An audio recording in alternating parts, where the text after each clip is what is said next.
Tumpukan kemasan obat batuk bekas Komix terlihat di depan Gedung Negara Pendopo Palabuhan Ratu di Jalan Raya Siliwangi, Kecamatan Palabuhan Ratu, Kabupaten Sukabumi, Jawa Barat, Senin, tanggal 3 Januari tahun 2022.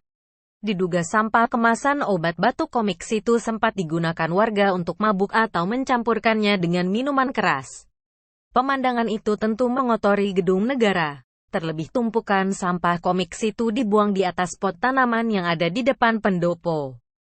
Menanggapi adanya pemandangan yang membawa citra negatif itu, Bupati Sukabumi Marwan Hamami mengatakan pihaknya akan melakukan pengawasan.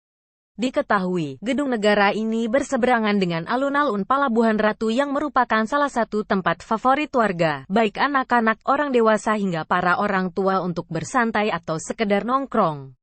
Namun, belum diketahui pasti siapa oknum yang membuang sampah Komix itu, serta dipakai untuk apa obat batuk herbal tersebut.